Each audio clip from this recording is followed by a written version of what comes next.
আমার মতে আপনার যদি সামর্থ্য থাকে তাহলে শহরে থাকা উচিত, গ্রামে থাকা মোটেও উচিত না।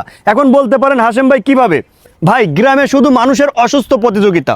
এই যে দেখেন আমার নিজ জেলার ঘটনা পাবনাতে, আপনি গ্রামে একটু ভালো চলবেন, ভালো খাওয়া পড়া করবেন, এটা মানুষ ভালোভাবে দেখবে না। আপনাকে কিভাবে টেনে নিচে নামানো যায় এই চেষ্টা করবে গ্রামের মানুষ। আপনি শহরে আসেন, শহরে আপনার মতো চলবেন, আপনার মতো খাবেন, আপনার মতো ঘুরবেন, কেউ আপনার দিকে ফিরেও তাকাবে না। আপনার যে ক্ষতি করা লাগবে এই চিন্তাটাও করবে না শহরের মানুষ। অথচ গ্রামে আপনি একটু ভালো চলতেছেন, ভালো পড়তেছেন, মানুষের সহ্যই হবে না। কালা জাদু, ব্ল্যাক ম্যাজিক, নানান কিছু কইরা যখন পারবে না তখন আপনার ক্ষতি করার চেষ্টা করবে। এই যে দেখেন আমার নিজ জেলার ঘটনা, আমার পাবনা জেলার ঘটনা। গরিব মানুষ, কৃষক মানুষ, 3 বিঘা জমির লাউ গাছ কাইটে একবারে ফিনিশ করে দিছে। একটাবার চিন্তা করে দেখেন, এটা তো উনি কষ্ট করে করছে, নিজের কষ্ট করে টাকা দিয়ে মানুষের জমি, নিজের জমি না তাও মানুষের জমি লিজ নিয়ে 10 বিঘা বই যদি ভুল না করে থাকি আবাদ করছে উনি।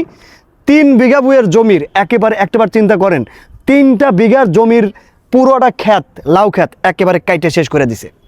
এটা কি মনুষ্যত্বের কাজ হয়েছে? এই মানুষ হিসেবে কি মানুষের এতটা ক্ষতি করা উচিত হয়েছে?